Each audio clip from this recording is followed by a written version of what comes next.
Ladies and gentlemen, welcome back to another episode of the College Football UK podcast brought to you by the AAW Network. I am your host, Fletch, and as always, I am joined by, well, I've got one at the moment. It's just Sam. How are you, Sam? I'm good, thanks. Are you?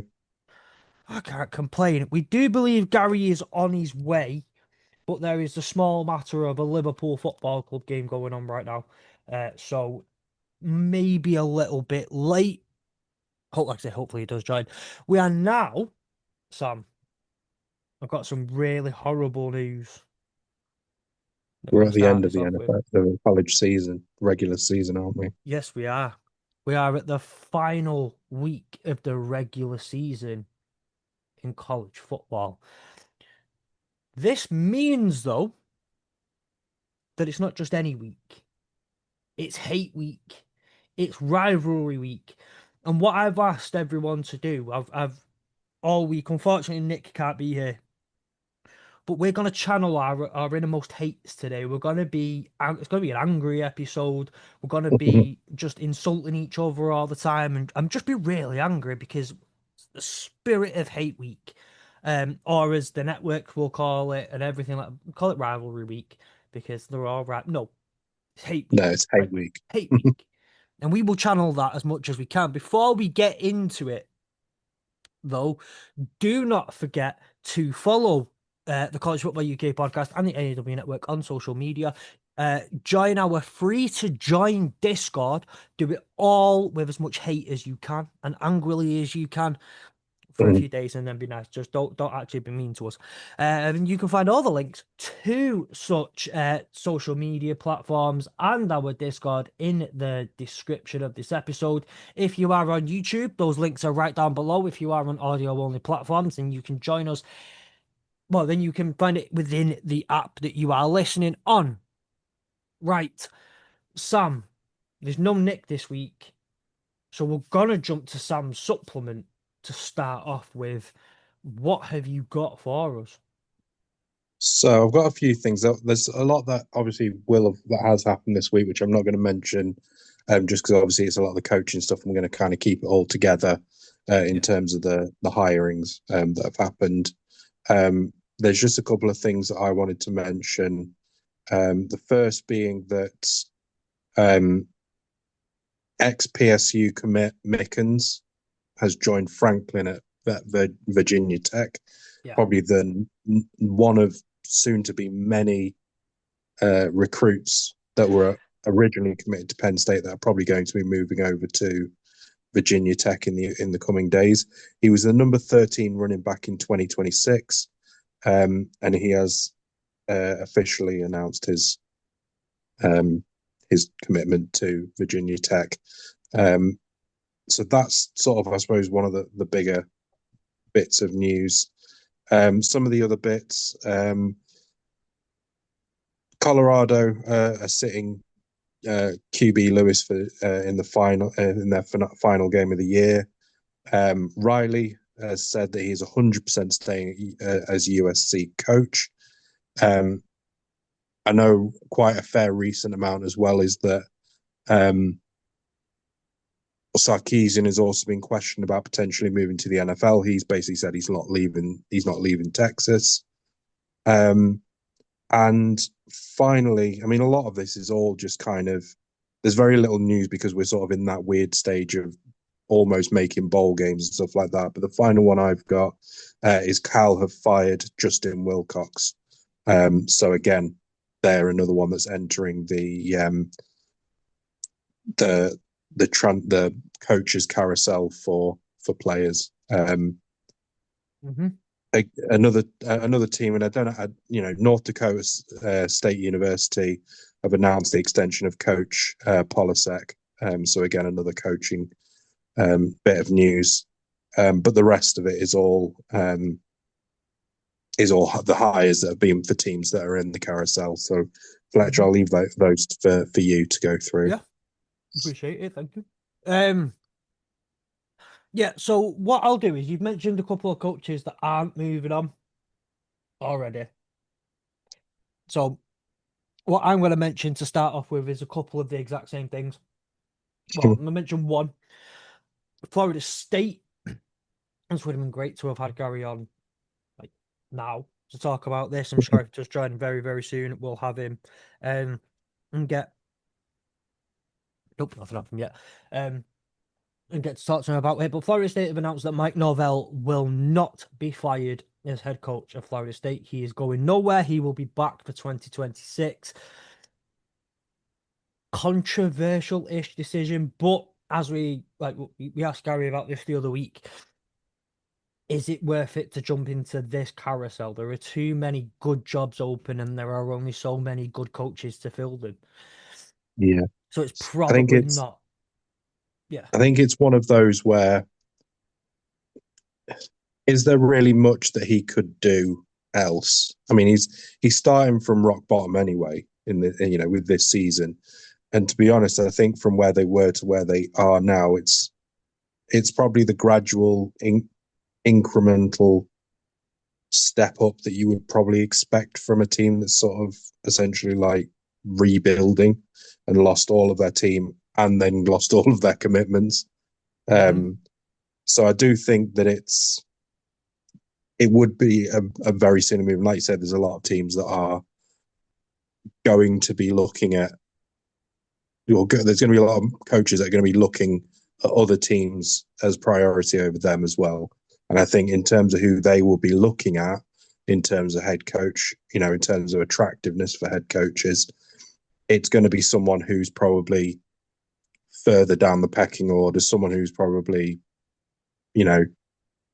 more than likely has been fired rather than someone who's going to be a potential candidate. So I think it's the right move. I think. Mm. Yeah. Absolutely. I'm with you 100% there. Um, Lane Kiffin, the saga will, don't want to say never end. Sorry. But it seems like just a weirdly drawn out process at this point. Ole Miss have released statements saying that there'll be an announcement after Saturday's game with regards to whether he will or will not be staying.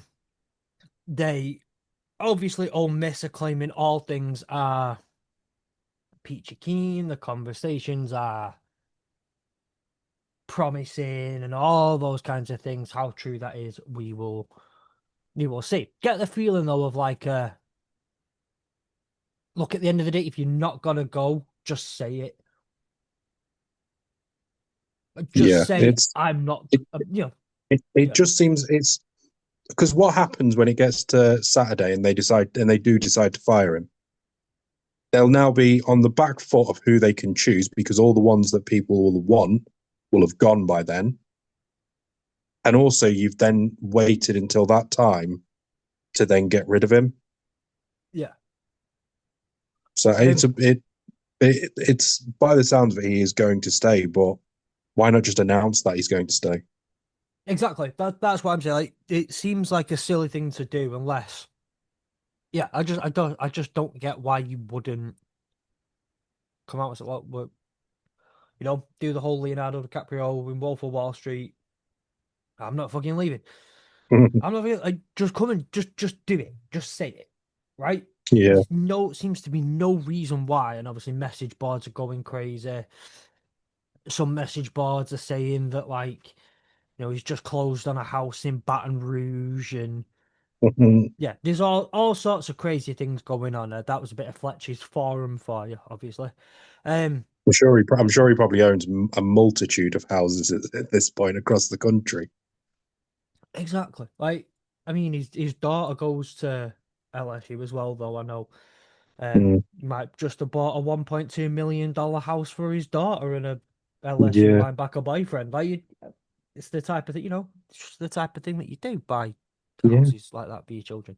Um, I know you bought a couple already for your boy, and yeah. They're my already daughter owns up about and ready. five, and a small island in the Bahamas. So it's just what we do as parents. So it's nothing Mm, to see here. In terms of actual hires, though, there have been a couple that have come through. Actually, do you know what? I'm not going to say that because I want us to end on a positive note. UAB offensive lineman. Shit, where did his name go? I didn't write his name down in my notes. Um, I'm gonna double check his name. Oh, Daniel Mincy, that's the one. Daniel Mincy has been arrested and charged with attempted murder and first-degree assault after stabbing two teammates before this weekend's game against USF. And this whole thing, to my knowledge, I've done a little bit of looking into it. The two players are okay. They've been released from the hospital. They are recovering. They will be fine. So very, very thankful that although couple of people got hurt, this is nothing life changing or life altering to our knowledge. But this whole thing is just ridiculous. Um, like how that could be allowed and let to happen, or how that ended up happening, I don't know. But it's yeah, it's It's such a bizarre situation to happen right before a game as well. yep, Like, and supposedly this has all come off the back of an argument in training, I believe. Um, right, but you know, I'm not saying that this is the reason why, but you think that it must be something more than that for him to go and you don't. I mean, you don't know what goes through people's minds, but in order to have the intent to take a knife and stab someone, yeah. either he's got like mental health issues, which obviously then need to be addressed, or this is something more than just they've had a disagreement in training. This has got to be something that's been going on a while. But Bare minimum, yeah. yeah, but we don't Like, know. I don't think we'll ever find out until it's all finished in the papers. Well, until it's yeah. all the court things have done. And look, at the end of the day, all that really matters out of this, as much as look, people will speculate, people will do all of those things. The only two things that matter is the two people who have got who are home and recovering, and I'm like I say, by the looks of things, not sustaining any permanent or life altering changes or damages to the system other than a scar, obviously. So just very, very glad that they are okay and will be able to obviously continue. Like they're still alive. Is the most important part. Yeah. To end on a couple of positive notes, there have been three hires over the last couple of days. Some of them are a bit like they may have come at not the greatest of timings for some people, great timings for others. As we've said, you want to get in there and get ahead of things early if you are going to get into bowl season. Once we get into bowl season and getting into preparing for next season, you want to be in there and in there early. So, to start off with, Eric Morris, head coach of the University of North Texas Mean Green, has been hired as the head coach of Oklahoma State. Now, if you remember a couple of weeks ago when we did our coaching carousel episode, someone chose Oklahoma State as the head coaching job that they would take. Some very, very smart and handsome Michigan fan. I don't know who that would be. I can't remember the name, but it was a very, very smart and handsome Michigan fan. This to me, this is one of the best hires. All three hires are great hires. Do not get me wrong whatsoever. But this for me might be the second best hire of the whole carousel, alongside James Franklin to Penn State. I think that's the best one in my personal opinion. Sorry, James Franklin to Virginia Tech, not Penn State. But I think that's the best one. This might be second best. Maybe I might choose another one to be second best, but um, some of the thing like we're all aware now of University of North Texas. They've been ranked this season on a few occasions. They have the number one scoring offense in the FBS. They have the Drew Maker is top of the most passing yards in the FBS. But a couple of things that you need to know about Eric Morris. In 2013, he was the co-offensive coordinator at Texas Tech. Now, when they were doing, I don't know if you're aware of this guy who came in as he was like a 0 star. He was a walk-on at Texas Tech, that learned and developed under him, then went off to, sorry Sam, but Oklahoma. He goes by the name of Baker Mayfield. Don't know if you've heard of him.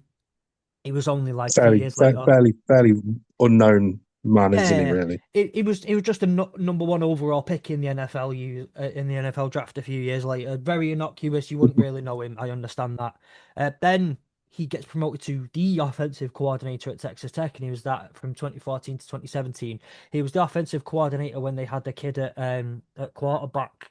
Again, you might not know his name. It's some really weird Patrick Mahomes. Or I recognise Um, his name. Do you? Right. Well, you might because he's on a lot of those State Farm ads. But something you might not know him for is being currently in the conversation for the GOAT. Being currently in the like he's won multiple Super Bowls, multiple MVPs in the NFL, had an insane career at Texas Tech. Obviously you'll know him from the State Farm ads, but that is what he did that. Then he went to become head coach of Incarnate Word in 2017, where we brought on a kid by the name of Cam Ward. Then after a year at Incarnate Word, he went to Washington State as the offensive coordinator, and that kid called Cam Ward followed him. Again, might not know his name. He only went on to be a number one overall pick in the National Football League draft in 2025 this year. Um, so this guy knows what to do with QBs. He's a QB who is Yeah, like how you the get QB that whisperer. lucky. He's a QB whisperer, and then to have Drew Mestamaker being the number one passing quarterback in the entire FBS, this guy knows a thing or two. And I'm just gonna say, I thought Oklahoma was the best at the job I would most like to take in college football, given all the variety of factors when I take everything in. This guy's a home run. This guy is a slam dunk hire for a team that desperately needs one. Hmm. Yeah, it's a great move, and probably the next thing to be looking at is looking at the Oklahoma State QBs going forward. Exactly. Well, yeah, and anyone that they bring in terms of transfer portal or as a recruit, look out for that. What you want to be doing now is any quarterback like that. What you want to be doing if you are an NFL fan, you've got to be watching them and hoping your team can go get that person in a few years in a draft, right? Mm. The next hire, which is also again a great hire, Jim Mora, the head coach of UConn, has been hired as the head coach of Colorado State. In the 10 years before Jim Mora got to UConn, they'd had one bowl appearance.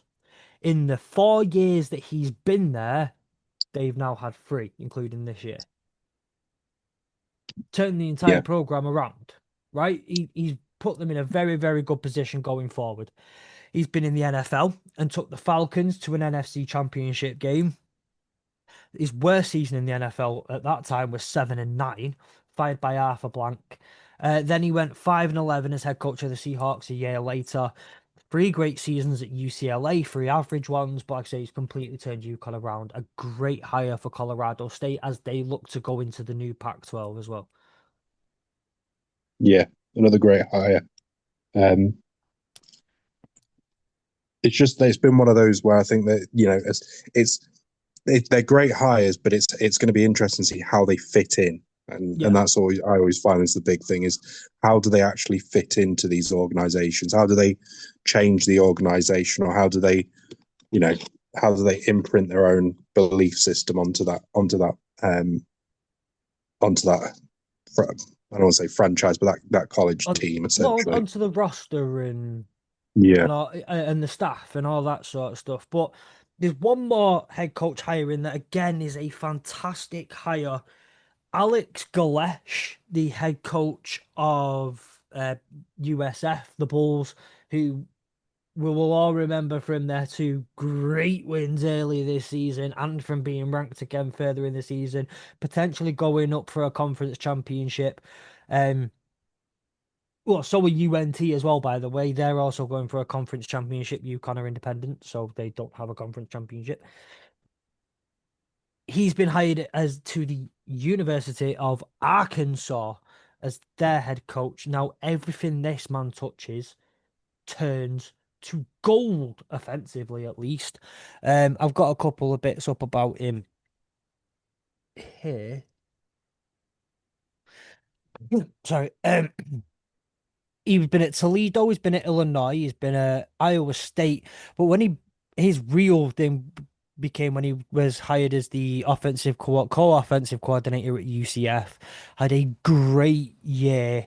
The Knights were one of the better offenses in the FBS. He then goes to Tennessee, turns Tennessee into an offensive powerhouse, ranking in the top five in almost every offensive statistic. Then he gets the job at USF, and the previous coach over 3 years went 4-29. With a game left this season, a potential championship game and a potential bowl game, and even potentially playoffs, he's 22-15. Very Turned good. the program around again. Yeah.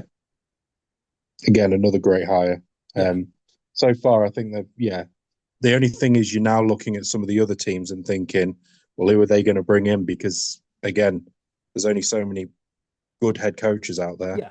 So, And well, they're the G5. That's the best of the cream of the crop of the G5. There might be a couple more mm, out there, and someone's gonna have to find someone. But shout out to Oklahoma State, shout out to Colorado State, and shout out to Arkansas for getting ahead and getting there early. Um, all three of them will remain with their teams until their season ends. So in the case of Eric Morris and Alex Galesh, if they make playoffs, they'll be there for the playoffs. They'll be there to coach the bowl game. But by the time it hits January and the transfer portal opens, they'll be with the new team and they'll be right on mhm. it and they'll be getting into it. And I'm sure, as frustrating as this is, if you are an if you are a UNT fan, if you're a UConn fan, if you're a USF fan, that chances are half of their days now will be spent making notes and looking at players in the transfer portal to get that won't be coming to your college and getting ahead of things. I It think is what'll like also it be is what it is. interesting is because, and like we've seen with, that we've mentioned with the recruit out of that was at Penn State that decommitted. Well, is now committed to Virginia Tech. You start seeing a couple of those players who had committed to college teams because of their head coach or Yeah, because of their, the coaching structure that they had, start to decommit and change their decisions on who they're going to pick. And it, this is where we start seeing those changes, especially even things like players moving in the transfer portal. You might see, I don't know, someone from Penn State transfer over to Virginia Tech because he went to Penn State to play with Franklin, and you do yeah, start seeing these moves for people to move with their head coaches, and yeah, it's possible that we'll start to see a lot of that, and especially with the fact obviously we have a lot of movement in terms of head coaches, and that we probably will see a lot of movement with teams in the transfer portal. So it could be a very important portal and just general off season in terms of college players committing or future college players committing, yeah, just because of the changes in head coaches. I yeah. will And apologise as well, just to everyone who's watching on YouTube. If I'm looking away, it is because I'm watching Arsenal and they have just scored 2-1 against Bayern Munich. So I'm very happy right now that they've just scored. well, it must be nice to watch your team winning the Champions League this week. Yeah. Um, wouldn't know what that feels like at this moment in time. Realize. Well, Liverpool are Being losing for 3-1, so Leverkusen. I doubt Gary's happy either. Oh, I'm devastated for him. I'm absolutely devastated. Don't let the smile on my face tell you that I'm not devastated for him. Um, but yeah, that's the news. Those are the bits that we've got through. Look, these head coaching things are going to carry on. What I want to do though is get into week 13. There's a couple of games. Now, for me, when I was watching a load of the games on Saturday and we were going in and out of it, like 90% of what happened was what was supposed to happen. Most ranked teams won. There were a couple of ranked matchups where obviously one team had to lose, but the higher ranked team out of the two won. There were, though, a couple of games that didn't follow the traditional scripts, like the here's what should win, here's what here's who shouldn't, or would just had big implications. Now, the number one game I want to bring up is USC Oregon. Um, Oregon won 42-27. Generally, were a very good team throughout. There we go, there's the tab. And look, as we look at like Oregon, I feel like they've been untested a lot this season. They've had an okay win or two here or there. They lost, no, sorry, they just beat Penn State uh, earlier this season. And sorry to Adam, by the way, I know you, and obviously he listens to every episode. Or just beat Penn State. They lost to Indiana at home in a game where, well, it's frustrating. Blown a few teams away and looked convincing, but the first, I think, real test. In fact, no, not even that. Sorry, they had a real test against Iowa and scraped through. This was another real test for him in USC, and this one they passed with flying colours. Yeah. Just It was just an overall, just I want to say dominating performance because it was, but I think it was not only was it dominating, but it was convincingly dominating. Like yeah, I know that they put up 436. I mean, you look at the stats. I think the stats generally are fairly even, but I just think that if you watch when you watch the actual game, they never looked like they weren't in control of the game. yeah, And to me, that shows a team that just understands what needs to be done against teams that are good. And I think a game like that, and obviously they've got their final game against Washington, who are 8-3. I think to go into the playoffs, beating USC in a convincing way, and then going to Washington and potentially beating them convincingly, that's a great way to go into the playoffs.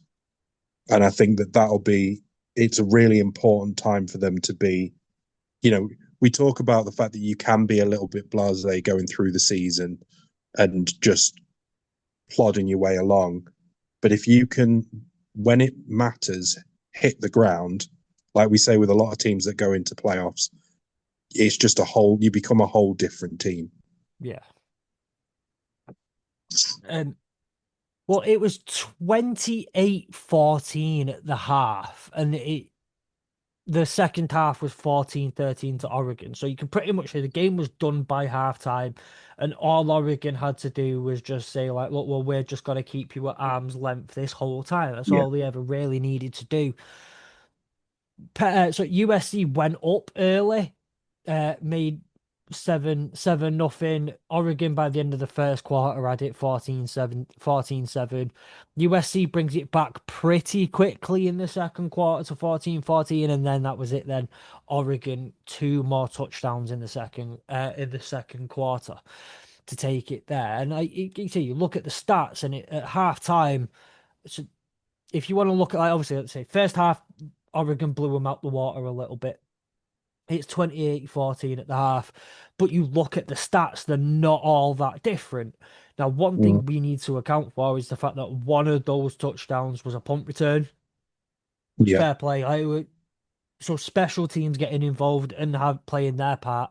But total yards, USC 261, Oregon 259. There was 2 yards of offense difference at halftime. The big difference for me is the fact that USC had 70 more yards in the air. Oregon had more than 71 yards more on the ground at halftime. Yeah, And we often say this, and sometimes like sometimes, yes, those stats work the way they do, and sometimes they're a little bit skewed in favor of like, no, but you rush the ball, you run the ball better, you win the game almost all the time, and especially in college football, because you control the game, you control the pace of the game, and look, you have a great passing game, it doesn't open up a run game. You have a great run game, it opens up a passing game. And yeah. you look at that Sorry, like, sorry, I got distracted again. It's 3-1 Arsenal now. We're actually blowing Bayern Munich out of the water. But anyway, lovely. yeah, it's like we said. One of the big things I think we've talked about pretty much every single game we've mentioned, and the difference between I think specifically with college football and the NFL is you can play well in the NFL without needing a running game. I think, and you can win games without needing a running game. Whereas I Yeah, think in college football, the running game is so important. And you look at those stats. I mean, it was 179 yards on the ground for Oregon, 52 for USC. Now I know USC were chasing the game a lot, but you still need to use that running game effectively and get those yards. And I think that that's one of the things that I don't think that made it can really make a difference. And I know once you're sort of in the lead, obviously it can again skew the stats because you're going to run the yeah, ball more. But I still think that the running game is so important in college compared to the NFL. yeah. And I think Well, that taking Texas as an example, our running game's been awful for the last couple of years, and in the games where we've needed it most, it's been dire. So, and yeah. it's the ones that we've lost. So, I just Well, think it's yeah. it's I so mean, important.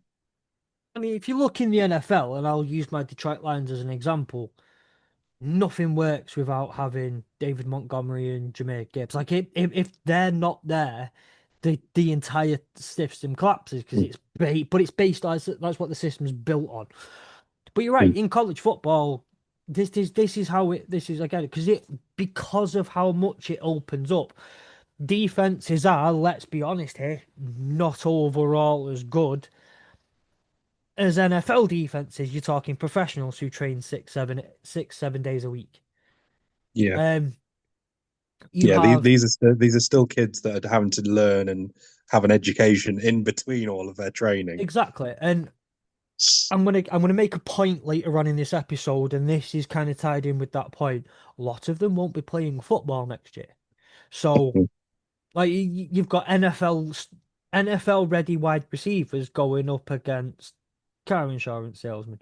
This is how it is. I'm sorry, Yeah, but this is how it is on a lot of occasions. So like having a run game opens up so much, especially for your passing game, that it just gives you so many more options and gives the defense so much more to work against and thingy against. Now, where I say like running games you know running game stats don't always tell the bigger pick or tell the full picture. And you can be like, oh yeah, that team ran the ball better, so they won the game. Like, no, all they did throughout the fourth quarter was put the ball on the ground and run it because they were already so many points ahead that all they had to do was run the game and chew the clock. This wasn't necessarily the case. They were already running the ball better, so much better than USC in the first half already. And what I'd give a quick shout out to Noah Whittington, who had 104 yards on the ground. Dante Moore, by the way, was generally very, very good.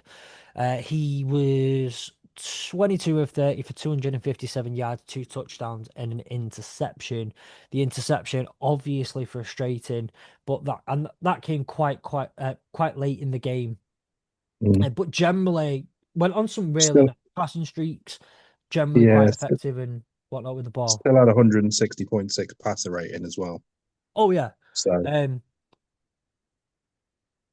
and then and obviously you think I'd say Noah Whittington, 104 yards on the ground for a touchdown. Um, Again, probably someone who likes watching tight ends and someone to keep an eye out. I think probably Kenyon Sadiq. He managed six targets sorry, 7 targets, 6 catches, 72 yards for 2 touchdowns. Um, I think he's going to be extremely important when it comes to the draft as someone to look forward to. Maybe not this draft potentially. He may wait another year. He could go this year. He is going to be eligible, so he could go this year. But maybe someone to look forward to in the future. Yeah. Um, I just I Mackay Lemon had Must feel like a lemon. seven targets, 34 yards, 7 receptions, sorry, of 15 targets. So by the way, and those 7 receptions were for 34 yards, including 2 touchdowns, by the way, which no, we are not shaking any sticks at 2 touchdowns in a game. That's hella impressive. But the most impressive part, Sam, I well, if you're limiting someone to 7 receptions and 34 yards, like you are not letting him get away with very many things at all. His longest was Yeah, 15. So 6 of those receptions came for a combined just over 15 yards. You're averaging just over 2 yards a reception. But one pass, one completion, one touchdown, and a passer rating of 631.6. 24-yard pass. Um, so huge shout out to Mackay Lemon who put up 2 touchdowns in it, 2 touchdowns as a receiver and a touchdown as a passer. Um, so moving on from that, they, but they they even tried to get him running on the ground as well. They gave him 3 attempts on the ground. They wanted him to get that rushing touchdown as yeah, well, but he had didn't manage to do it. one for a yard, one for no yards, and one for -2 yards, combining for an entire -1 yard off 3 rushes. Um, moving on slightly though, so that means Oregon, who were already in the top 10 for the playoff brackets, they remain in the top 10. That's a big win for them. USC, who were number 15, they've taken a bit of a dip. Another game that had big potential implications for the playoffs, and it may have just kicked someone out entirely of the playoffs unless they win the ACC. Excuse me. Pitt have taken a lot. Pitt beat Georgia Tech 42-28. Don't let the okay, it's a two-score game. It's not the closest. Pitt were 35-14 up in the fourth quarter. It wasn't again particularly close. Pitt ran away with it. Georgia Tech struggled. And maybe it's time to admit that as really, really, really good as they have been throughout this season, maybe they're not cut out for the playoffs and they're falling at the wrong time. Yeah, yeah. I think I did watch a bit of this game. I watched the first quarter, and Pittsburgh were just all over them. And I turned it off after the first quarter because they got 3 touchdowns, and I thought, well, that's game over. Yep. Heinschel had an absolute monster of a game, as he always inevitably seems to do at the moment. Again, his stats aren't particularly like they're not groundbreaking, but he just had, when you watch him, he just had a very good game. 20 completions out of 27 attempts, 226 yards for 2 touchdowns, no interceptions with a passer rating of 168.8. The only real negative that you can really talk about is the fact that he had 10 rushing attempts, and with being very loose with the term rushing attempts, from -29 yards. From what I gather with the app that I use, they count sacks Sacks. Sacks. as, Yeah. yeah. So, Six, he did take 6 sacks in that game, 6 sacks for a combined 61 yards. which means that he had four rushing actual rushing attempts for what, 32 yards, with the Oh, longest actually, being 14. this is why I love Stat broadcast. So we had one for 14, one for 3, one for 5, and one for 10. So that's 24, 29, 32. Look at that quick maths. Yeah, 32. 32. If you're talking minus 61, but then he makes back up to 29, that's 32 yards. 32 yards, yeah. 61 yards. So, but and this is the He thing that's averaged the he averaged 10 yards a sack. What was he doing? I don't know. Well, I But can tell again, you you tend to someone I see saw. this in college football. You see a lot more bigger yard sacks. And I don't know that if that's just a mixture of positional unawareness, or it could be, you know, they're trying to escape the pocket and they just get caught out. Like there's various different reasons why it is. And Well, given his ability on the ground, it probably was a case of that he did just try and get a few yeah. ways out of it. But I mean, I want to raise you a guy I know in the NFL who does this a lot. He goes by the name of Josh Allen, right? I thought you were going to say Kyler Murray then.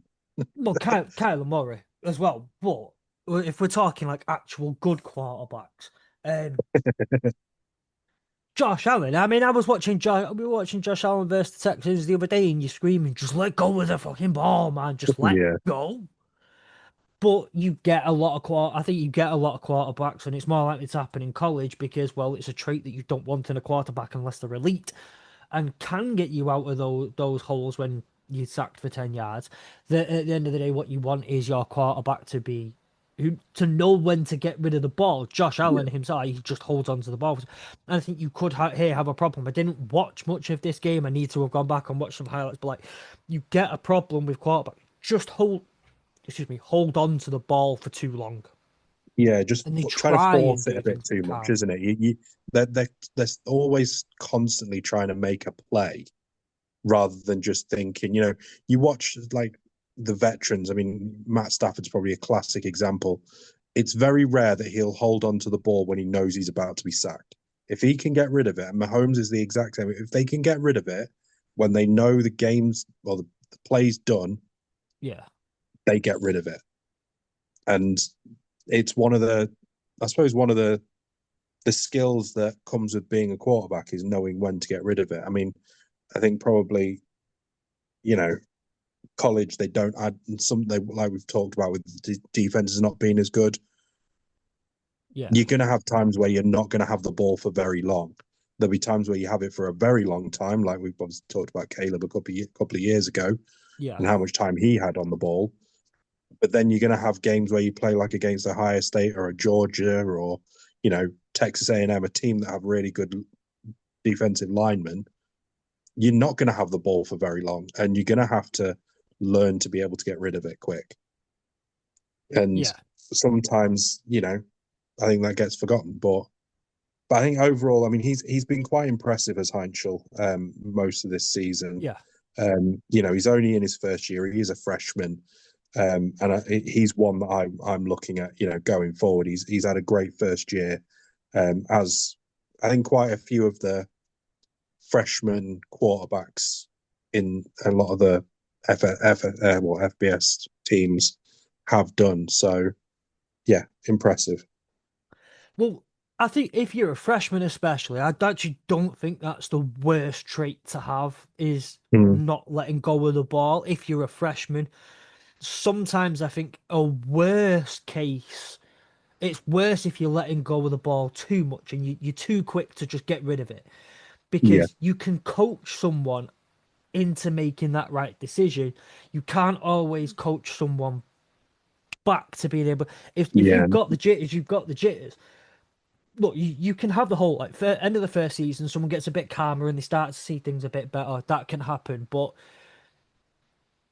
coaching It's I mean someone it's very much what down, we've seen with Manning, isn't it? Manning's a perfect example. I mean, you watch that first game against Ohio where he looked like he had the jitters. He was trying to get rid of that ball way too quick. And if you watched him in the last game, he looked so calm and composed and more yeah, like the Manning everyone raved him out to be and expected him to be. yeah, And it just shows you all it takes is, you know, there's so much pressure on freshmen to step up, especially when they're 5-star recruits, for them to step into a college and take the bull by the horns and expect them to be that leader in the dressing room, that leader on the pitch. And it doesn't always work out. It can be a lot of pressure. It's the same with rookies in the NFL. So it's the exact same principle. It's Yeah. just a different level. But yeah, And he's definitely got a bright future as Heinzel. And I mean, yeah.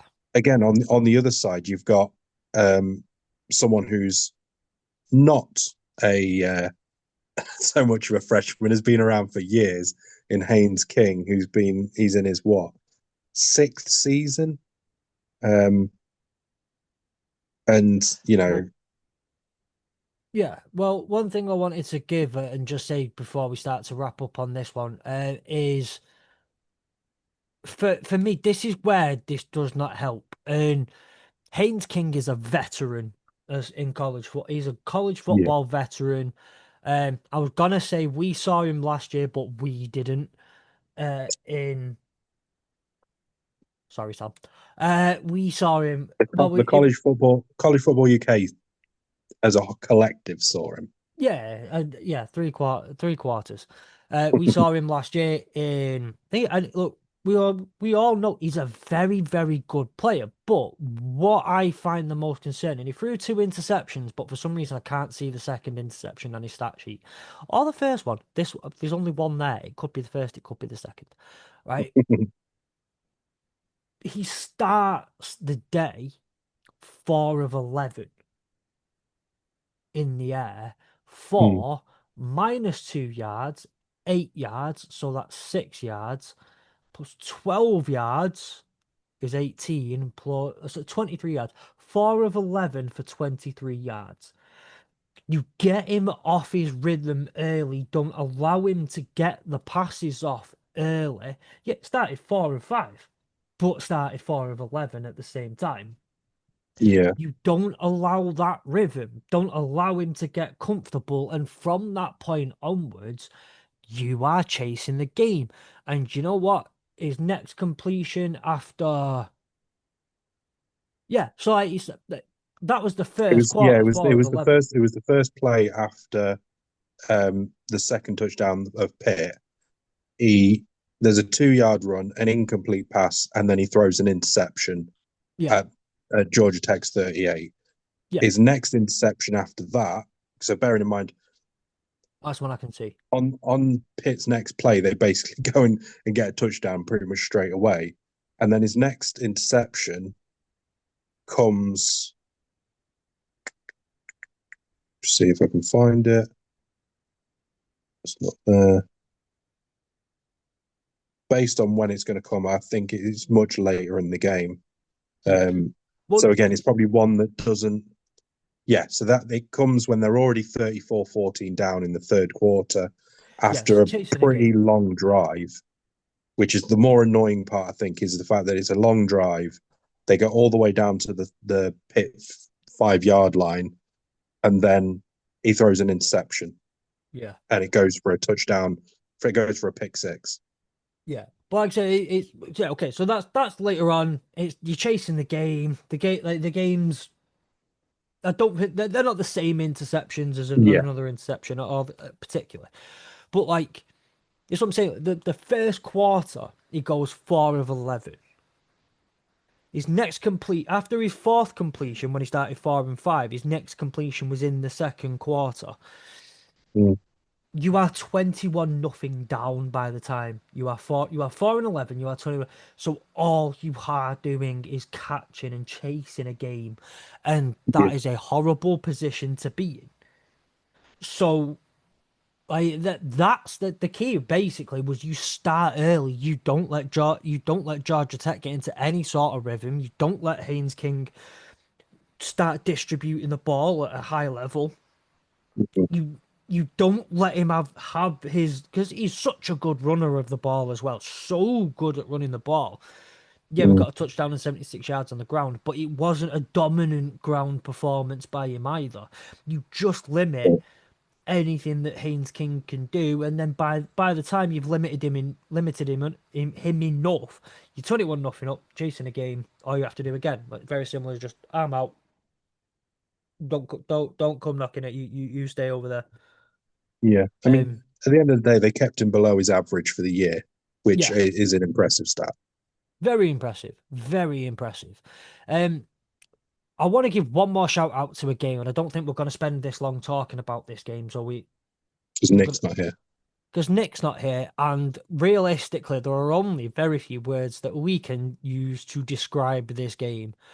Um, Yeah, I've got a few stats for the that first quarter. yeah. Um, So Notre Dame had a very, very squeaky, close crawl over the line first 3 seconds of the game, and then everything after that was all Notre Dame. But Syracuse really hung in there for those first 3 seconds, and I'm proud of him. Really, really proud of him. What happened after 3 seconds? Sam, give us some of these stats that you want to drop on us. so yeah, after that first little bit of early dominance, um, that Dominance. basically went awry very quickly. Yeah, Um, dominance is Notre definitely one Dame, word for it. Notre Dame put on a masterclass of on both sides of the ball. Um, so in terms of the first quarter that we just obviously mentioned, Notre Dame put up 35 points in that first quarter. It is the first time. So add a bit more because so it was 35 points in the first quarter. The first 21 points of the game by Notre Dame came without an offense stepping on the field for a single snap. Yep. That's the first time in college, first time since 2002 that a Notre Dame team has done that, and it's the first time in the college in a college game since 2015. And it was just after that. I mean, you know, the offense didn't really have to do much, to be honest. It was just cruise control after that, really. Um, but to get 21 points from your first three plays, your offense is sitting there on the sidelines thinking this is the easiest game they've ever had to play. Um, and you look at it, it was yeah, interception on the 44 for a touchdown, interception on the 22 for a touchdown, and then interception on the 46 for a touchdown. And then after that, it was no gain, 6 yard run, a -1 yard run, a 5 yard penalty, a 15 yard penalty for unnecessary roughness. Um, so when the offense actually got out onto the field, they started on their own 41 through a 14-yard pass, and then Love ran for 45 yards for a touchdown. It's crazy. Yeah. It's crazy. Like they did the. I think this game can be summed up, right? You've dropped all the relevant statistics. I don't think anything else needs saying statistically about the game. 21-0 up and your offense hasn't touched the field, and Mm. still, there are two things, and I like references. I like all that sort of thing. So I was thinking from the end of the first quarter. If anyone remembers that episode of The Simpsons where Homer tries to become a clown and tries to be like, because Krusty wants some extra replacements, and then their version of the Hamburglar, I can't remember what they called him because it's been a while since I've watched the episode, goes in to steal the burgers, and then Homer just starts wailing on him, and that kid's there crying, saying, "Stop! He's already dead. He's already dead." And Homer's still wailing on him. That gif get used a lot. I was thinking that, and just like a hot knife through butter every time. Mm. Jeremiah Love had 171 yards on 8 attempts, Mm. averaging 21.4 yards an attempt. The second best rusher was averaging 17.5 yards an attempt. You had Minchie was averaging 29.5 yards an attempt off 2 yards. Like the whole team Even even averaged their even their third 13.7 even their yards. third running back was averaging 13 yards. Just crazy numbers. And then you got to Like feel sorry for Nolan James. He had 4 attempts and only rushed for 2 yards. He must feel right out of place. I'm asking for a transfer, I'm just like, if I can't do this here, I'm not. Um, I if you look at it on average, not only every rush is a first down, every time you run the ball, it's a first down. Mm, That's horrible. And look, I don't want to make this about me. I'm not a victim in this. The victims are Syracuse in this. But what I will say is, a few weeks ago, Syracuse beat Clemson, and I came on this podcast and I was like, Fran Brown will be the biggest and hottest name in this coaching cycle. He's gonna get a massive job out of this. He's going to be the favorite. And since we recorded that episode, they have lost one, two, three, four, five, six, 7 games in a row and will likely lose 8. So what I will say is I've done it on Hurdle the Line this week where I came in and I said, "Excuse me, I was right." I will also walk in and say, for crying out loud, Fran Brown, I was wrong. Thank you yeah, for making me look like a wally on this podcast. But I say, no, not too much needs to be said about this one. It's yeah, 70-7. This was a blowout of epic proportions, but it was somewhat fun to just see all the things come through. The game was over after a couple of minutes. It's yeah.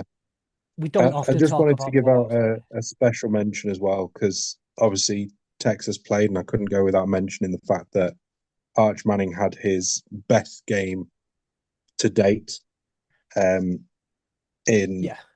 against Arkansas. A brilliant performance by him, uh, and it's just the stats itself: 18 attempts, 30 yards, 389 yards. Sorry, 18 attempts, 30 attempts, 18 completions, 389 yards, 4 passing touchdowns, or 4 touchdowns as a whole, 1 receiving touchdown, and 1 rushing touchdown. And from what I remember seeing, and I did post it on my Instagram, he's the first SEC player. Was he the first SEC player to do it in? Oh, how long ago was it? I think since it was something like since 2015. I think it was 10 years. It's the Right. first player in the SEC or in a SEC conference game to do it in 10 years or something like that. Which is obviously impressive. Um, Very. and he had a very very good game, and it was nice to see him step up and perform as we expected him to do. But as everyone Yeah. sort of hyped him up to do at the start of the year, I think we're starting to see a bit more of the real Arch Manning sort of shine through. Now he's had his chance to settle in and get this team the way he wants it and how he wants to play. Yeah. And I mean, granted, it was still against Arkansas, but you Listen. know, Yeah. Head coachless Arkansas. yeah, Insert Michael Owen. Like, congratulations, he's 50. Um, comment. Won't be happening anymore it won't be happening anymore with Alex Galesh as head coach of Arkansas. Yeah, the days of beating up Arkansas are over. I will give a shout because it's you and me on, and we're the two homers. Um, I watched out Michigan this weekend as well. By the way, we needed a big win. So I've been very, very vocal this year. I don't believe Michigan should be where they have been in the rankings. I don't like Michigan where they were in the rankings. I think they should have been much, much higher. Possibly number two, maybe probably number one in the country, even after we lost a couple of those games. No, I'm joking. We should not have been that high because the performances, while yes, the wins need to count, They haven't been good enough wins. They haven't been convincing wins. We struggled against Michigan State to get going on offense with the number one quarterback in the country. We struggled to get going against Purdue with the number one. Per fucking do, Sam. Um, Again, with the number one quarterback in the country, what we needed was a game against a decent team. Now, Maryland aren't great, but they're okay. They're decent. They've been a lot stronger this year. We needed a game like this where we looked dominant from the Mhm. very start, and then like we took no prisoners throughout the entire game. It was comfortable. The first quarter felt strong, but again, like we're talking the scripted part of the game was frustrating. Bryce Underwood, 215 yards in the air. Okay. Andrew Marsh was having a game. He was getting the passes that he were catching. He only had 76 yards in the air, but the passes that he was catching were really tough catches. They were important catches, and they were the ones where you had to work for the yardage. Bryce Underwood still got a lot to work on, but as I'm sure we're going to get to in a minute, and I can't wait to get into the really, really hateful bit, the game that we've got next weekend on Saturday, this is the game you need before it because you need to prepare yourself. Um, Yeah, I don't want to mention too much more about week 13 because I want to start turning our heads on, right? And I'm going to do, because it's only the two of us, we might get through this quite quickly. I want to do a thing, and I've yeah. been practicing this all day, right? So this segment is called, and but sorry, by the way, given we're into holiday season now, Thanksgiving is tomorrow or today from the day it's released. Um, This segment, now we're in holiday season, is called Hate, Hate, Hate. Hate, Hate, Hate. Double Hate. Loathe entirely. I'm glad that didn't wind Mrs. Fletcher up there. She's been hearing me do it for about an hour. I battled it at the end, but yeah, this segment is called Loathe entirely because it's hate week. And before we get into who we hate, what we hate, how like blood pressures will be through the roof, and it doesn't help the meals that people are going to be having for the next 3 days are not going to help the blood pressure. I want to know what you hate, Sam, in college football, just I not was going just to in say, just general. in general. I got it. I don't want to know which snack at the supermarket gets your age going. In football, we have pet peeves. We have things that annoy us. We have things that wind us up. I want to know what thing in college football in particular, though it can be crossed with the NFL, what thing in college football do you loathe entirely? Um, I'll stop doing well, that impersonation. I'll I'll start with a bit of a jokey one, and that's Ohio getting all of the decisions their way. They just seem to get everything that goes their way. Yeah. I just wanted to get that out the window because Oh, I have weirdly enough, I had a weird conversation with an actual Ohio fan the other day. They've made a request that you refer to them as Ohio State and stop lumping the poor Bobcats in with the Fuckeyes. no, they're Uh, Ohio. yeah. They're the only Ohio. No one really cares about the other one. So they're just Ohio. Um, no, probably the thing that I probably it's a pet peeve of mine is the the and I get why they do it, but I don't see the point in it. Is having those like make a wish games where they play FCS teams. Like I just don't see the point in them because at the end of the day, we all know what the result is going to be. An SEC team turns up against an FCS team, and 9 times out of 10, they get absolutely trounced. Just stop it. Stop the play real teams at your own level. Like it's like middle of the season, all of a sudden we're going to have in English terms have Man City versus Grimsby Town in a league game, which gives Man City 3 easy points. It's just pointless. It shouldn't happen. Let FCS play with FCS. Maybe a couple of the lower, some of the groups of four or whatever. And I know that sounds kind of entitled and that, but I just don't see the point in these games. They're cupcake games. They never really mean anything other than an absolute battering for one team. Yeah. No, I'm with you. I'm with you on the cupcake games, but right, let me find. I did have like a brief version of it, but I want to get the wording right. Of something. I can't say that one. Right, I'm just gonna go with the. I'm not doing this whole entire set. Oh wait, hang on.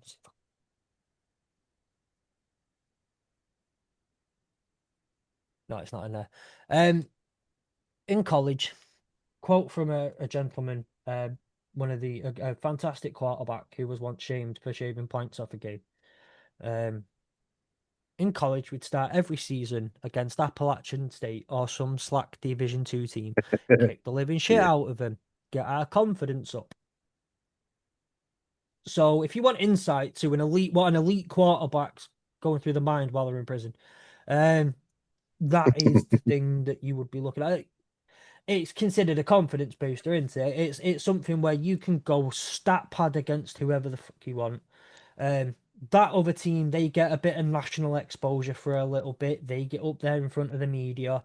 They get the experience of playing against Georgia or playing against Ole Miss or playing against Tennessee. It might mean more NFL eyes on them as well, by the way, because if you play that game and then I get it True. from an FCS point of view to an extent. The exposure from it is fantastic. And I Yeah. get why they do it from any point of view. Like you just get a game where it's basically a bye week and you get to test. You don't have a preseason in college football, so you get it. But also, I am absolutely with you. And we're not looking at any conference in particular, the SEC, for doing these cupcake games and anything like that in particular. In my loathe entirely, I told you I wouldn't do the impression anymore. Is SEC hypotheticals, right? And we've got to stick on the theme of clearly bashing the SEC because although you wouldn't say it, I know what you're doing. I am so sick and tired of having this same argument of the SEC getting all these these SEC hypothetical wins, and I want to kind of put a point B within this. Paul Feinbaum annoys the living crap out of me. And now I get it that he's an SEC mouthpiece at the end of the day. That's all he's ever gonna do. That's what he's paid to do. If the Big Ten came in and paid him more money than the SEC to run his mouth, everything he says would be different because he's a mouthpiece. But I watched a video of him the other day and he was waffling on about how, college football shouldn't be based on fairness because no one should be getting participation trophies, and you shouldn't be allowing G5 teams into the playoffs because they're not good enough and they're just getting a participation trophy for joining. And I'm like, hang the fuck on for 1 second, right? And I want to word this a very, very, very, very much the hypocrisy is outstanding, and the fact that he doesn't get it is outstanding. Or he might get it and just still run with it anyway. A 9-3. Let's go off last season when he went off on that thing about Alabama.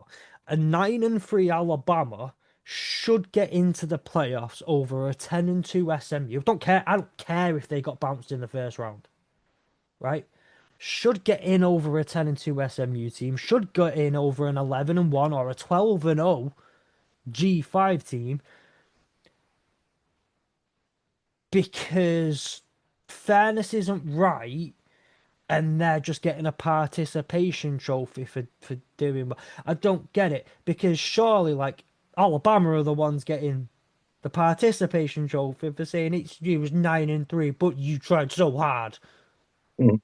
You went nine. You lost 3 games. They lost none, but you tried so hard, and it was so difficult for you. Yeah.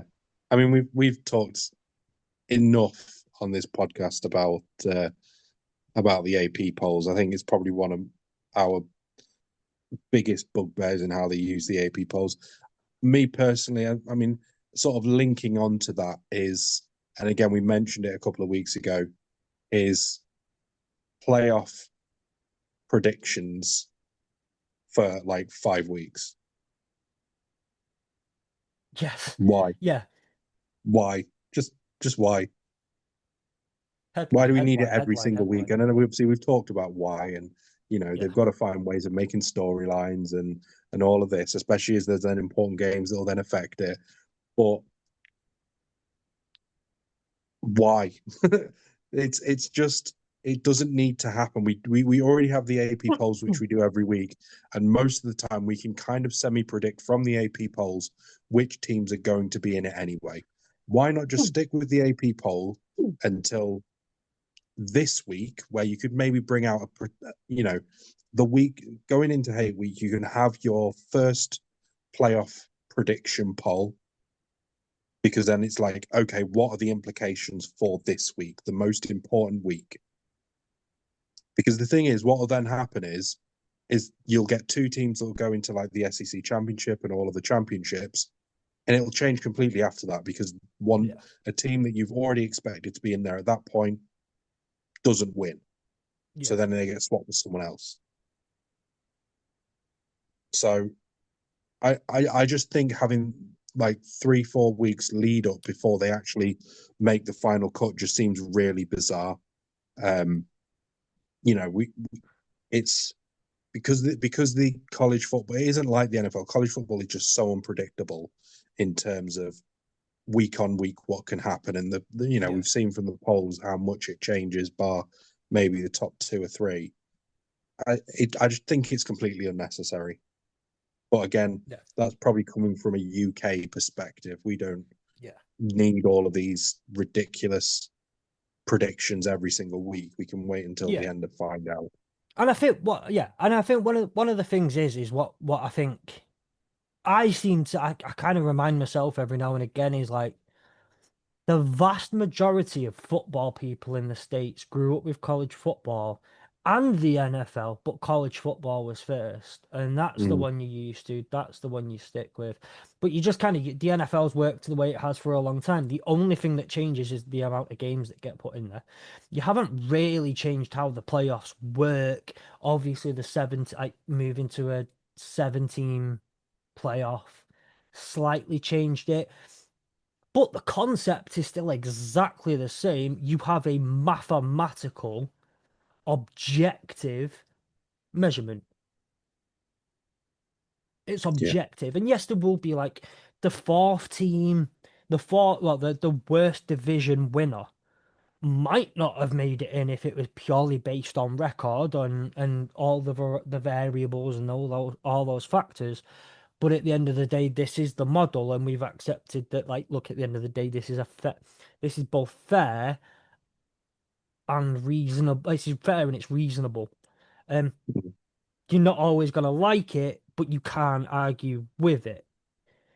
Like, you can't say say the Chiefs don't get in this year. You can't see the playoffs turn up and you go, but where are the Chiefs? Well, you know where the Chiefs are. They didn't fucking make it. Um, yeah, or like similar with the Lions, or similar with like the whoever isn't in there. You can't say, well, where are they? Why aren't they in it? Well, you know why they're not in there. They didn't yeah. have the. They didn't Whereas, have like enough with the wins. college football playoffs, you get it, and then you go, well, where are Michigan? Where are Tennessee? Where are Yeah. so and so? Why it was like last year? Why did Alabama make it in last year with a Well, they three didn't. loss They didn't year? make it in last year, but that was the argument as we were going Yeah, into like decision weekend was that last spot was going to either go to SMU or it was going to go to Alabama. Alabama were mm, 9-3, SMU were 10-2, and the argument was, well, you've got a 10-2 ACC team. Is that really better than a 9-3 SEC team? mm, And this is the thing that winds well, and it kind of fits into the point that I was making there of the like, well, you basically it's like nepotism because you come mm, from the ACC, you just get an automatic pass. Or well, not yeah, quite that, not an automatic, but you get the benefit of the doubt because you are from the SEC. And for me, that's a participation trophy when you mm, go, that was really, really hard for you, but you did very, very yeah, well. And you did very, very well, even though it was very, very hard. And they had it a bit easier than you, and they did a bit better than you, but they had it easier than you. And you did very, very hard. Well done. yeah. You get the pass. It's very easy to make the decisions for the NFL, because the NFL is, like you say, it's so black and white. You either have the most wins, you either win your division or you have the most wins.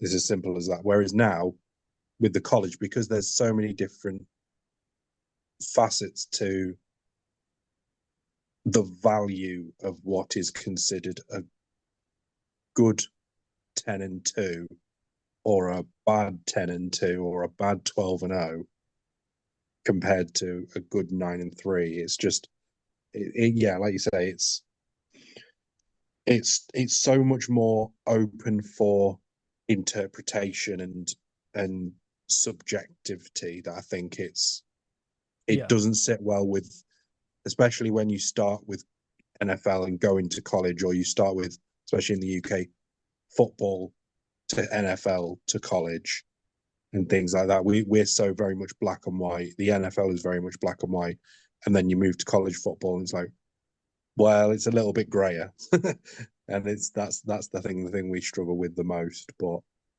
yeah, Yeah. that's always been a big hate of mine. I think the other last one I've got is my other big loathe is the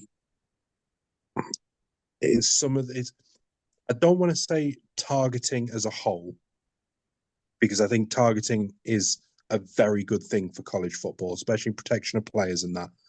But I think, again, the subjectivity of targeting as a Yeah. call is so irritating. I mean, I we get had that. one this week where we're now going to miss our lineman for the first half of the Texas A&M game. I'm not convinced that it was. For me, it wasn't. It certainly wasn't the worst targeting I've ever seen. I, whether that, and I think it's like, well, because they immediately deem it targeting, it's an ejection. Well, that seems a bit of a bizarre. Like, again, it's sort of you make a subjective decision, but then there's an element of black and white to that subjectivity of, well, it could be targeting, it couldn't be targeting, but if it is targeting, you straight out. Well, what if it's, what if one person thinks it's targeting and another one doesn't, and then you're ejecting a player for just one person thinking it's more than the other? Yeah. I think it's a bizarre way of doing it. I get, and again, I'm not saying targeting is a bad thing. I'm saying the calling of targeting is really, really bizarrely done. Yeah. We'll move on from this segment in a second anyway, because we do need, I think we're gonna have to get a crack on. But what I don't like, and it's part of this, and I think that this just incorporates football as a whole, is, I mean, how do I, you can't live without them, right? These are a thing that are going to be part of sports. They're frustrating. Everyone hates them. Mm. And no one's really objective with them. But subjective calls. Yeah, Like, pass interference is subjective, right? There are certain ones where it's like 100% of the time it's pass interference, and we know there is an objective that's pass interference, right? yeah, There are certain times it's egregious, but any subjective rule, but to make it a rule, you have to make it somewhat objective and put certain grounds in there. But because it's a subjective call, you've got to leave certain language open to interpret it. I hate all of that. And it's a bit like, but I don't know how you combat it, because pass interference is itself subjective. yeah. And I think it's it's just annoying, having and I get it. it's more just having the consistency within games, because different refs are going to see things in a different way. You're always going to get that with officials, but I just think that if you're calling something PI in a game, if you're going to let the less obvious ones go every time, you've got to be consistent with it. And that's more what annoys me with the subjective ones is there's no then consistency within a game to allow similar decisions to be the same, if that makes sense. Like, Yeah. if you're going to allow, some form of contact, then you need to be consistent for both teams on both sides all the time. Yeah, You I mean can't all that of a sudden then call a very unobvious PI a third of the way through the game when you've allowed them to go for the other 2 quarters. that's a sports problem in general as well, though. Like, how many Mm. times have you watched a Premier League game and it's like, well, on the same day, two games happen at the same time and the same challenge happens and it's a subjective challenge, but Mm. one referee calls it as a free kick, the other one calls it as something kind of like this is just another referee does it. One's a penalty, Yeah, yeah. one's not, and it's the same thing. And this is a problem in sports: is these subjective calls. You've got two referees thinking two different ways and two different everything. And the amount of people though that I think kind of call it fixing, or I think that it's some sort of like I don't Corruption. think it is. I just think it's two referees who think differently. Like that's Yeah. it.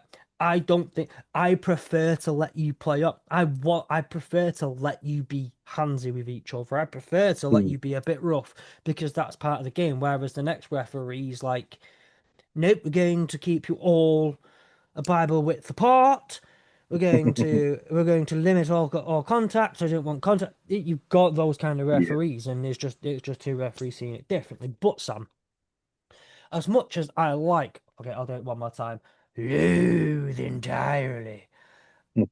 I want us to get onto some more loathing and some more things. So, as we always do, we're gonna go through the college football playoff bracket that was released last night. It was meant to be midnight, but it didn't happen at midnight. It happened at like 1 in the morning because there was a college basketball game going on. And here's a thing for you, Sam. Actually, do you know what? Bugger it. I'm gonna just. If this show is so important, if this playoff release is so important, why are we waiting an hour for it? Right? Why do we have to sit there and just wait an hour? I don't think like, it's not that important, clearly. Um, Mm. But here's the bracket. Now let me get up the rankings for the entire top 25 because that's what the playoff committee do. They release the top 25 and then you get the bracket from within that. Um, the top 25 is as follows.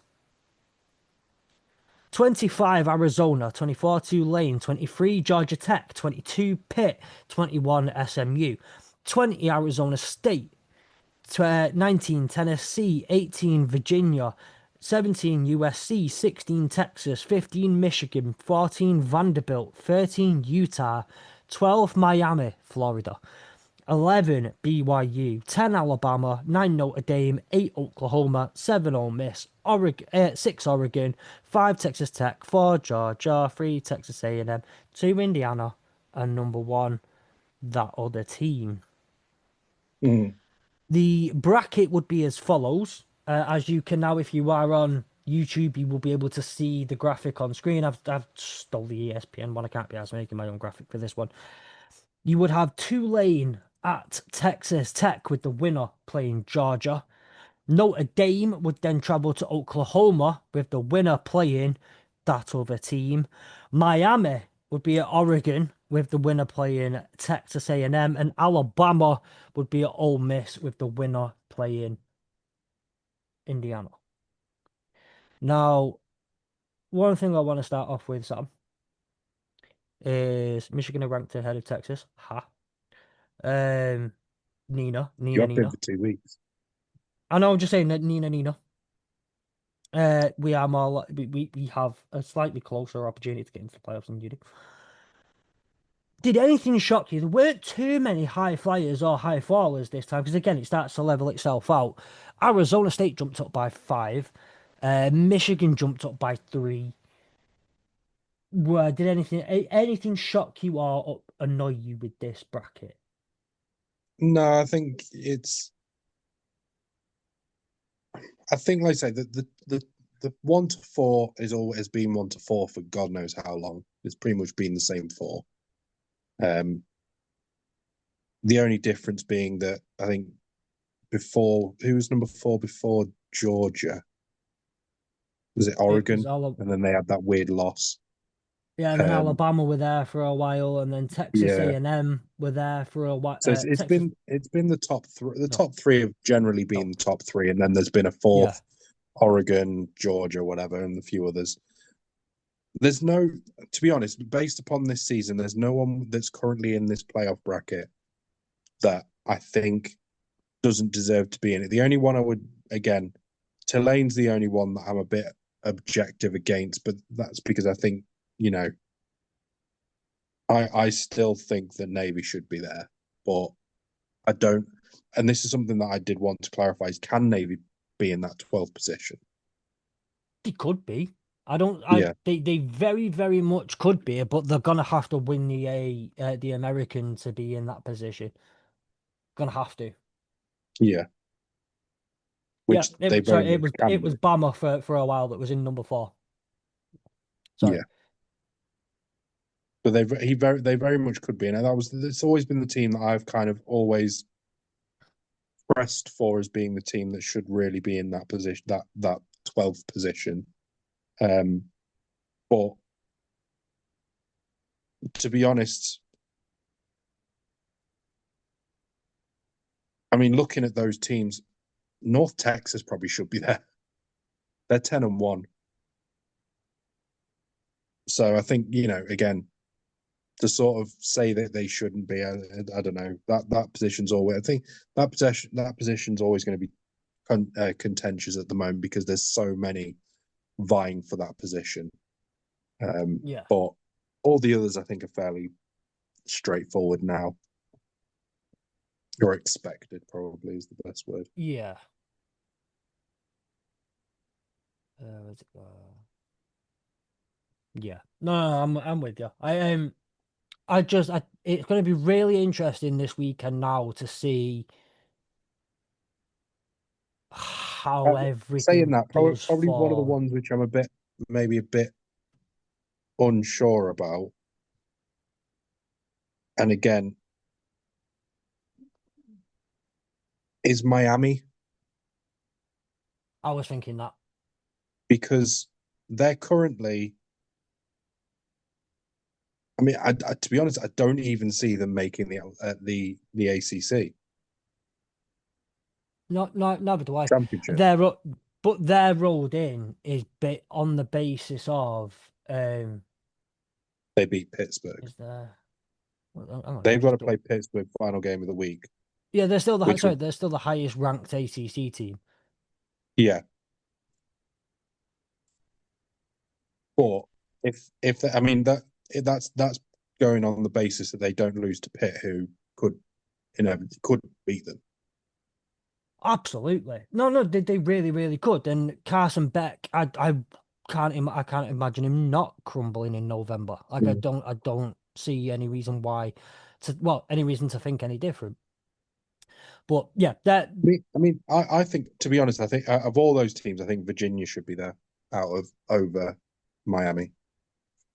That would be my only difference because Virginia have the same record but have a better conference record than them. So I'd put Virginia in there personally. yeah, I mean Virginia beat Louisville, Miami on the road. Miami lost to Louisville at home. Was it Mm. home? It was at home. Yeah, at home. The Miami lost to Louisville at home. Miami lost to SMU. Oh, they haven't played SMU. Um, my only problem with Virginia is their loss. They lost on get granted on the road, but they lost not a particularly close one to Duke, not Duke, Wake Forest, to 16-9. They got like Mm. 9 points up against Wake Forest is not very good. Yeah, Um, but I suppose we're talking fine margins with that. I just think it's a bit harsh to I mean, Kennesaw State on did that, them. but they held Wake Forest to only 10 points. So I know. So maybe Kennesaw State should be ahead of SMU. I'm pretty sure Maybe. sorry, ahead of Virginia, and I'm pretty sure that's exactly what you just said. When I'm not taking any clarifying on how you want to expand on that further. We are just sticking with that's what you said. And I agree with you there, Sam. I really, really do. I agree with you that Kennesaw State should be in there ahead of Virginia. But no, it's starting to even itself out. And look, at the end of the day, this weekend's the big weekend. This one's where everything's going to change. This was, for all intents and purposes, the weekend that's just gone was the cupcake weekend. You know, most of the SEC were playing a cupcake schedule. Most of the SEC. No, I don't want that schedule. I want this schedule. Um, Most of the SEC were playing a cupcake schedule against, like, why the hell have you clicked on that? Against FCS schools or, um, At least we played an interdivision game. yeah, you did. Like Yeah, a you divisional. Well, at least we played a conference game. yeah. Granted, it was Arkansas, but we Oh, I still say played it's a conference Arkansas game. though, so still a bit cupcake. Still conference game. Tennessee playing a cupcake game against Florida. It's just one of those things. It's what happens. But as we look to hate week, and one thing I want to say on this week is like, I say tomorrow's Thanksgiving, and we don't celebrate. For those in the States, I think obviously if you listen to this podcast, we don't celebrate Thanksgiving over here. It's not a holiday that we do, unless you are a fan of American football. Even just the NFL, Thanksgiving is a day to celebrate because on a Thursday we get football at a reasonable time. And I'm blessed because every time my Detroit Lions are at home, and every time it's my favorite time of it, and there's so much football on from reasonable times on Thursday, reasonable times on Friday, and all day on Saturday. And you don't have to spread yourself too thin watching 6 7 games on at once because it's so nicely spread out that like we can just enjoy football. There's also Stranger Things 5 being released this week, by the way, and Mrs. Yes, Fletcher, it's I out haven't tomorrow. forgotten, and I It's out cannot wait. tomorrow. 1 o'clock Mrs. tomorrow night, I think. Or Mrs. is that Fletch, Eastern time? So 6 o'clock Miss, in the morning for us. Mrs. Fletch booked the day off work for Friday just so we can watch it. Um, but me personally, I'm very very excited. It's a very very big weekend, and yes, you can join in if you are from the UK. Or from around anywhere that's not the United States in watching this fantastic weekend of football, at least the college football side of it, for completely free. And there are plenty of games. There have been a couple more already this weekend, but on this weekend, on Friday, on Black Friday, once you are finished, because you're going to get up at 6 in the morning, you'll watch it on Thursday, or you'll have got up at 6 in the morning on Friday, got yourself through it, watched all your Stranger Things, which is what I'm going to do. Black Friday rolls around at 5 o'clock. Ole Miss, Mississippi State, and Iowa at Nebraska at 8 o'clock on Friday. See, football at 5 on a Friday, Sam. Mm. When do we get this? We don't. 8 o'clock. Air Force at Colorado State. 8:30, we have Georgia at Georgia Tech. That isn't even an at Georgia Tech. That is at the Mercedes Benz in Atlanta. Indiana at Purdue at midnight, and Texas A&M at Texas. And at 2 a.m., it's Arizona at Arizona State. On Saturday at 2 p.m., I don't know if you can see the graphic. I don't know if you've liked what I've done with this graphic, by the way. At 2 p.m. on Saturday is college game day. At 5 p.m., we have that team at Michigan at half. That's the only 5 o'clock game, by the way. DAZN know exactly what they're doing. Yeah. The game at Ready to 8:30. watch. Ready to watch Ohio State lose another game again at Michigan. I like the fact that you're back on my team this week, Sam. 8:30 p.m. Oregon at Washington, Wisconsin at Minnesota, and Penn State. Sorry, Oregon, Washington, Wisconsin, Minnesota, and Penn State, Rutgers at midnight. Maryland at Michigan State. At midnight, Northwestern at Illinois, and UCLA at USC, and Alabama at Auburn. Finally, to end the night off at 3:30 in the morning, it's Notre Dame at Stanford, and then at 4 kicking off, if you are not footballed out, which why on earth would you be?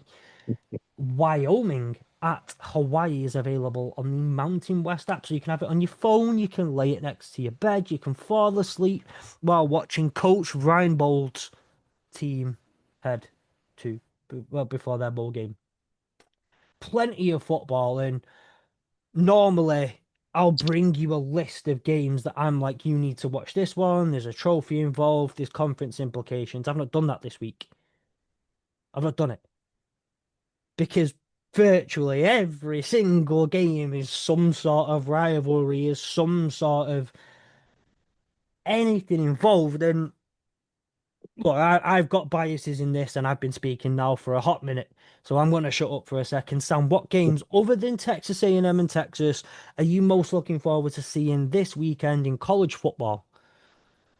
Um, so I think the obvious ones, Texas, obviously Texas A&M, obviously going to be interested.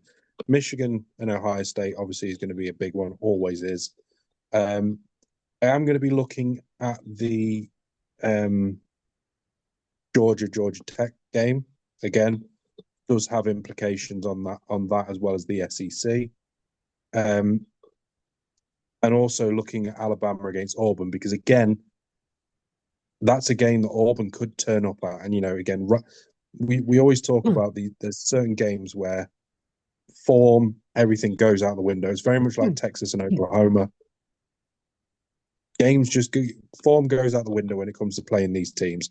If you'd have said going into our Texas against Oklahoma that we were going to beat Oklahoma comfortably, people would have laughed at us because we were in a bad position. We weren't playing well, and we came out of nowhere and absolutely, we wiped the floor with them.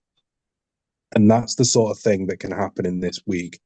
So I will be keeping an eye on Alabama, Auburn, and then I've had a soft spot for Hawaii this year. I think they've been really interesting, Yeah, especially as I quite like their quarterback, Alejandro, yeah. or Alejandro, or something. I can't remember how to pronounce his name. Um, but I did have a little look into this because it's a rivalry that you wouldn't expect with Wyoming and Hawaii. It's not like they're local; they don't have state borders or anything like that.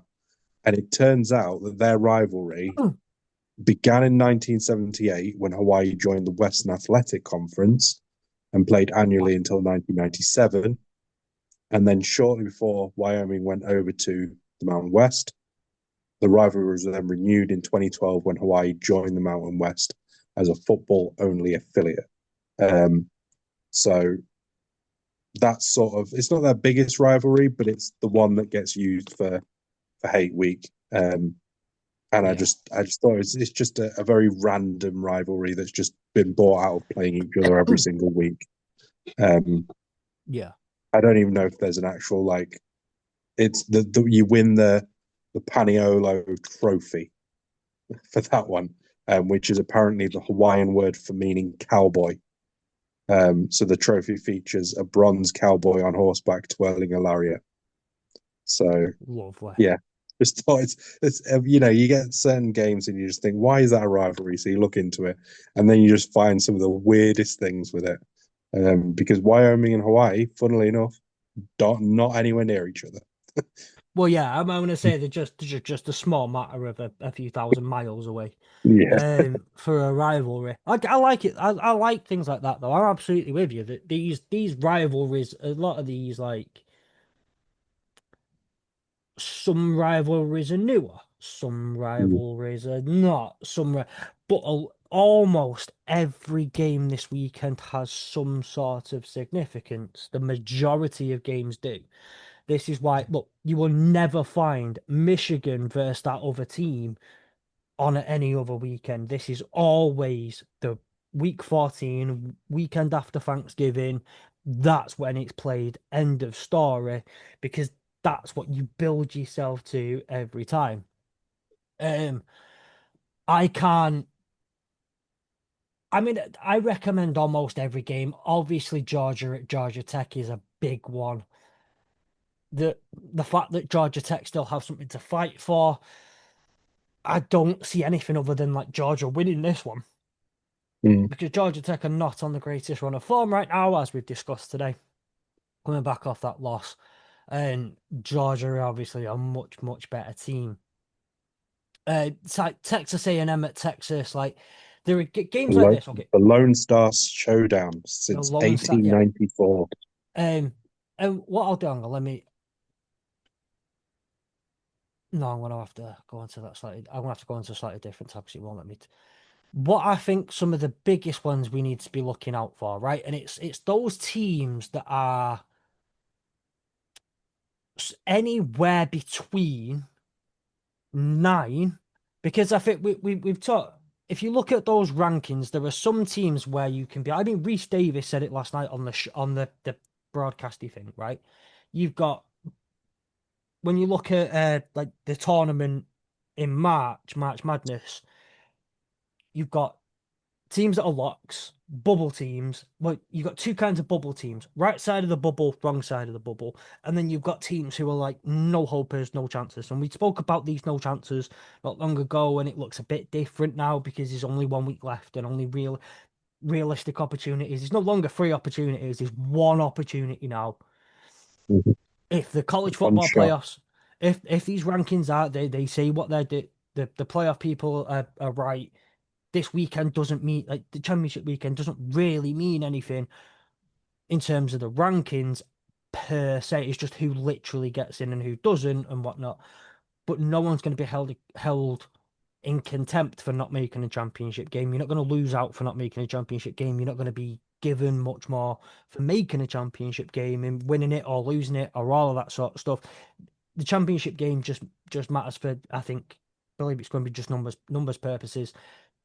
This is the week that matters. You've got one opportunity, and some of you may never make this. This is your only opportunity to show no. But So, like, it's also worth noting as well that this is the one weekend where you have the opportunity to ruin your rivals' chances of making bowl games, making yeah, championship games, making the college playoffs. So no, this is probably the one week where most college teams there's no excuses for not turning up.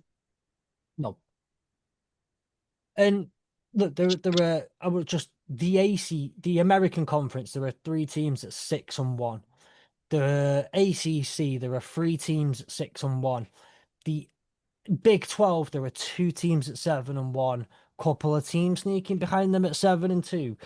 The Big Ten, there are two teams at 8-0, two teams at 7-1. Conference USA, three teams are 6-1. FBS, independents, well, who cares? There's no such thing as a conference for them, they're independent. Mhm. The MAC, okay, Western Michigan. Oh, by the way, congratulations to Western Michigan who made it to the MAC championship last night with a massive win over UMass. I mean, it was UMass. No, no. Um, where they go, where Eastern they go? Michigan. It was no, it was Bowling Green. No, it was Eastern No, it was. Michigan. Oh, it was because it was the grey field even. Um, but then you've got Ohio, Toledo, Central Michigan, and Miami, Ohio, who are all on 5-2 and all could make it in. The Mountain West, you've got one team on 6-1 and three teams on 5-2. Um, the SEC, you've got one team on 7-0, a team on 7-1, two teams on 6-1. Like this is not still so much. So many teams can make it and be kicked out of a Yeah. championship game, and this will have so many implications on playoffs and championship games, and who we'll get to see in week 15 or championship week.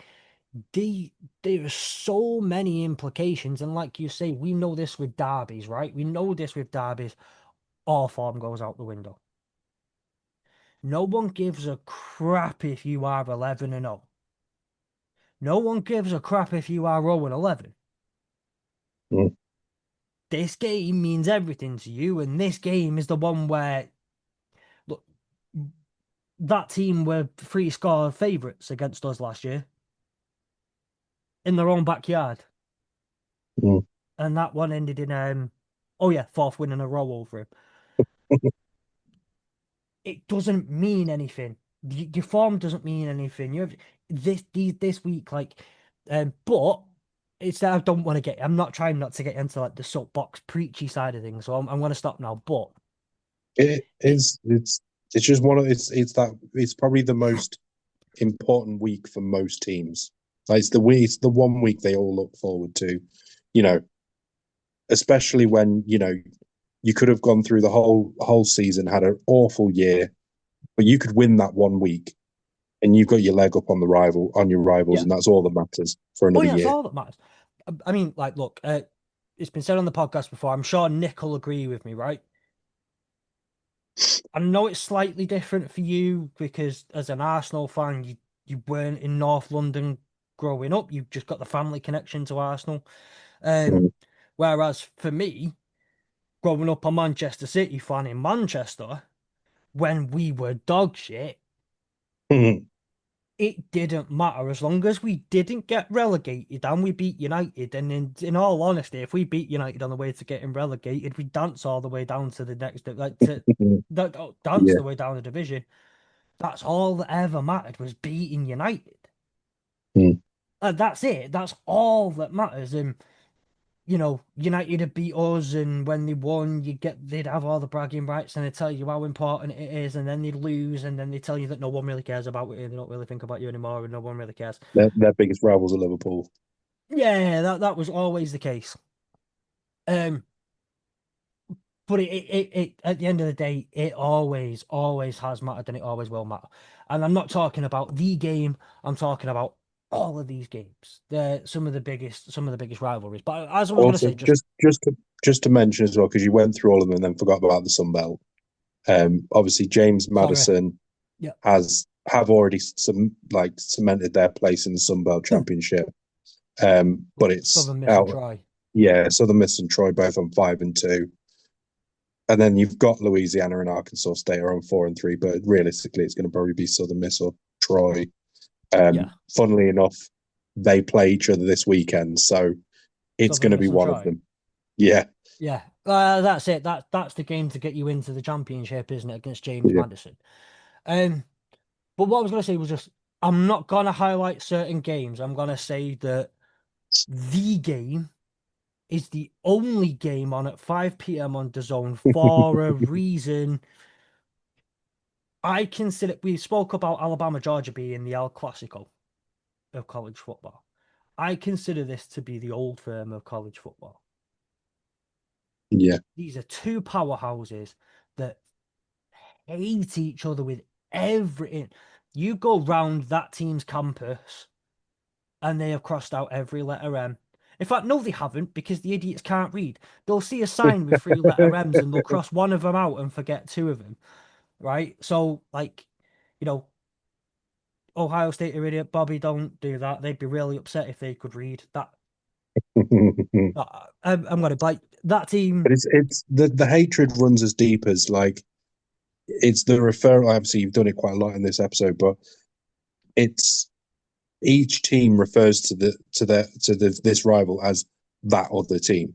Well, It goes to the point where they don't mention each other's names. yeah, well, I'll say That's yeah. how. I'm not, but like we are TTUN or that team up north, Mhm. or scum, but the UM are capitals, which I find that one quite clever. I'm not gonna lie.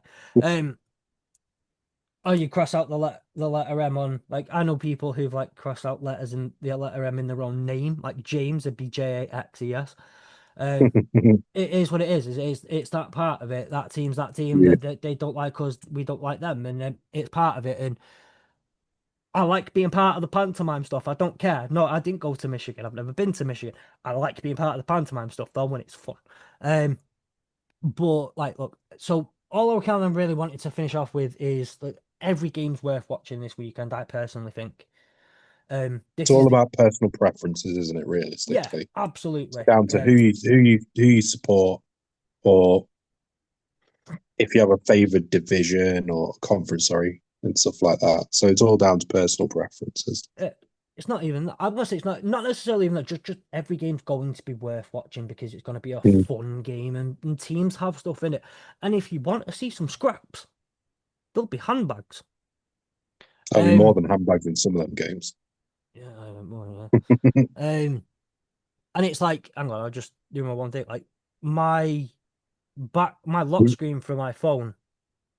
It don't really work Is on it that is it settings. the Natty win by any chance? No, it's not. because I actually think this pick goes harder. Is it And the flag in the middle of Ohio State? not quite. Showing everyone the time. It's in the tunnel, in the shoe, beforehand. No one cares. They're all happy for the. And it's goes that pick just goes hard. Like those moments. So like for ages, you get like moments in games like that. City ones against United have been my phone background. I just love moments like that. Anyway, so just again to wrap up, what I think if I'm going to advise anyone to look for anything this week or just for what's important outside of simply the games mattering to people, I think everyone from Ohio, that team, all the That way. team in I Ohio. didn't finish it. All the way down to Oklahoma, all the way down to Ole Miss. So that team, Indiana, Texas A&M, Georgia, Texas Tech, and Oregon and Ole Miss, they're in. A loss this week won't change too much. They're not dropping all the way out. Maybe I'm the cutoff is above and below Ole Miss. It changes. From Ole Miss, Oklahoma, Notre Dame, Alabama. They're teams that if they lose, they could be out. If they win, they stay. Hmm. Potentially. BYU, Miami, Utah, Vanderbilt. They are the teams, Sam. Well, for you, it would also be Michigan. They are the teams you need to want, you need them to lose. We both have games against a top three ranked team at home. Yeah.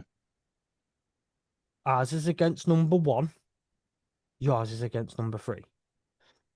Those kind of wins are how that works out is going to be fun. If most other teams above you win, but you beat two of them teams, Mm. how's that going to get you? What's that going to look like? Um, I mean, I've already resigned myself to the fact we're not making the college football. Even if we win this week, I don't think we'll make it. But it'd be nice to be in the conversation if we Yeah, can beat Texas A&M. But and I think we can beat Texas A&M, but I don't think it'll be enough to get us in the college football playoffs. I think beating the number one, and I think beating number one should be enough. Being 10-2 and beating number one I think, yeah, should but be enough. you'll be 10-2, whereas we're 9-3. So it's a Yeah. completely different ball game for us. But Well, yeah. But like I'm saying, like 10-2, I think 10-2 and ending the season with being 15th and a winner with a number one mm, overall should absolutely do it. And like I said, look, do I sit there and think that it's a guaranteed and we're Michigan are gonna win against that team? yes, No, I don't. No, I don't. Like I don't. yes, you I'm do. I'm I'm not delusional. I said it last year. Like they are so heavily favored for a reason. Yeah. But I'm never saying never because this is one of those games. These are the games that you just don't We call. we saw it last year, didn't we? Where Michigan had a down year, and you still managed to beat them. Exactly, exactly. So for me, this will be fun. And next week is when the college football rankings actually count. Mhm. Now, with that in mind, I've just realised it's just us two, and we have got going for a long, long time. I love it. I love it. Um, it's such an important episode. We will see you guys next week to cover the what's gone on in Hate Week and what we can look forward to in the championship games. We might even have a quick while we're going through all the championship games. We'll have a look to who has the opportunity to win our like the most correct predictions this season. Take my crown, so you can take my crown. I doubt it's going to be anyone. I'm still going to win this one. But it's going to be a fun one. We will have no episode of Hurdle the Lines preview show just because timings haven't worked in our favour with Thanksgiving and things like that. We will have a pick'ems out this weekend though, don't you worry. It won't be a video, but we will have a pick'ems out. And until then, join us for the review show of Hurdle, the NFL review show on Monday/Tuesday morning. And then on Wednesday, we'll be back for another episode of College Football UK. Until then, follow us on the social medias again, AEW Network, CFB UK. Check the links in the description of this episode, and we will see you next week. And please, please, please join our Discord.